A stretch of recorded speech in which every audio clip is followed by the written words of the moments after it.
Hello, hello. Welcome to Whiskey with E. I'm Eric, and let me take you on my whiskey journey. All right. So I'm just vlogging. This is all for my own personal studies, you know. So let's just say we are all on a journey, and today I'm touching on rye, green. So we've tried the Knob Creek rye. We've tried the Knob Creek rye. We've still got a Cornerstone rye up there, but I have a Woodford Reserve rye, and but today I'm just specifically more going to review and recap on the Johnnie Walker Select Cask. Now it is finished in the rye cask, so smooth blended Scotch whiskey, aged in first fill American oak cask and finished in ex-rye whiskey cask for a distinctive flavour. Aged 10 years, bottled at 46% alcohol per volume. Alright, so when I first opened this bottle a few nights ago and I tried it, I was really harsh. So it was really spiky, it was really rough, there was rough edges. You could say there was bites to it. It wasn't smooth. So I'm gonna recap on it now, and I have a feeling it's opened up. So, all right, guys, let me just put down my phone because obviously there isn't no camera setup. There isn't no lights. This is handheld in the phone. This is my vlog, but you're more than welcome to join in and watch and see my opinions. But anyway, guys, let me pour it up.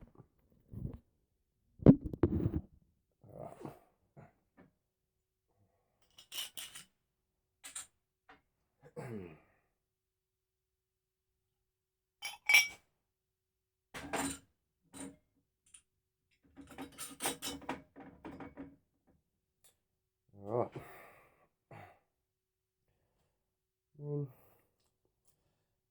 Johnnie Walker is more notorious for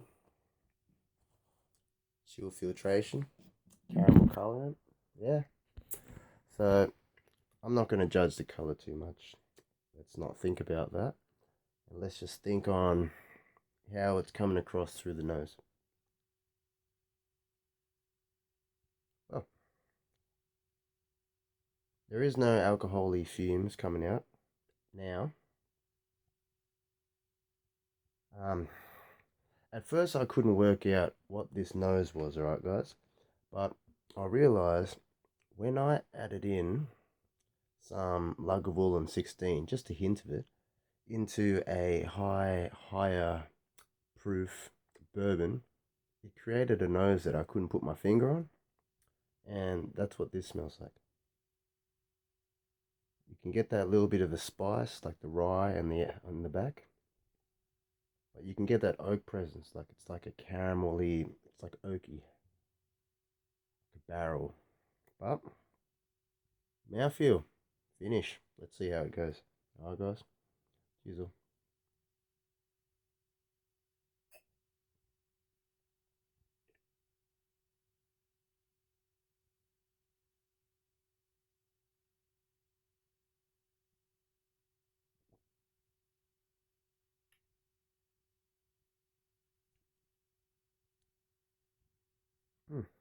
Alright. Well, it did open up. The edges did smooth off. The spikes are kind of rounded off now. It's not too spiky. It actually just goes in smooth. And then smooth, is that even a word? So it's not too rough, you know? But that bit of spice, slight chocolate comes on at the very back. So you know what? If you were trying this blind, you may not even think that, I'm going to sit down. You may not even think that it is a scotch that was finished in American first fill ex rye cask. And you may just think that it is a high rye bourbon. But because really, if you drink your scotch, you would really notice you know, the smokiness, the peat, but there is no peat in this. It'd be more like a fruity, space sidey, but really from the oak and the rye, you're really gonna think that this is a bourbon or a high rye something, all right? But so there you go. If you want a random experience to maybe ease your way into the Scotch realm, and you like high rye content, you know, this might be interesting to you. Plus, it's got a 10-year-old age statement, bottled at 46%. So but the finish isn't too long. All right, I gotta go for another one now. Cheers, guys.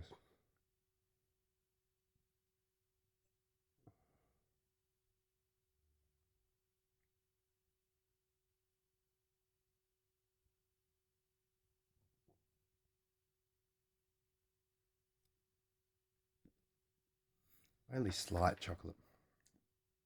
Like it's that, yeah, it's that bit of bitter, like a bitter barrel, bit of spice. But you know, like it's different. You know, you're not getting your usual Scotch, and it's not like you're drinking a bourbon. So you're drinking a Scotch finished in rye cask. What can I say? It comes out like this.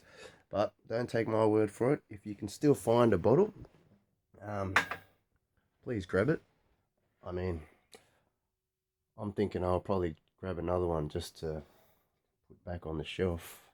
But it is an interesting expression, and Johnnie Walker always does interesting things because, you know, we're all little amateur master blenders at home, you know, experimenting, but this is interesting. All right, so yeah, so there you go. Back to that section it goes. But see, that's why it's important to try rye, and when you know rye, you can kind of pick out what the rye cask has done to the Scotch, you know. So, you know, each can't exist without the other. Scotch can't exist without bourbon because to be a Scotch, it has to be aged in used barrels, bourbon barrels primarily. Sometimes, you know, ex-cherry cask, Oloroso, but either way, it never uses fresh cask. So, you know, the whole world is entwined, guys. Scotch won't exist without bourbon. I'm sure bourbon maybe wouldn't have been here without Scotch or something. Who knows, right? Come on. This is interesting though, right? But anyways, we gone off topic. The topic was green for rye power. It's funny how rye is always green, right? You know how everyone's got a colour for certain things. Rye's always been green. Green box, green label.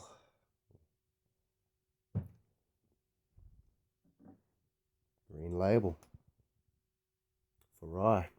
So there you go. Alright guys. Hope you enjoyed this episode of Whiskey with E. I'm Eric. Remember to like and subscribe. And if I ever do post up this as a YouTube video, you know, see, this is pre-YouTube time, guys. So no professional cameraing, live and unedited style. So I hope you enjoyed this, and catch up again soon, guys. Cheers. Talk soon. Peace all.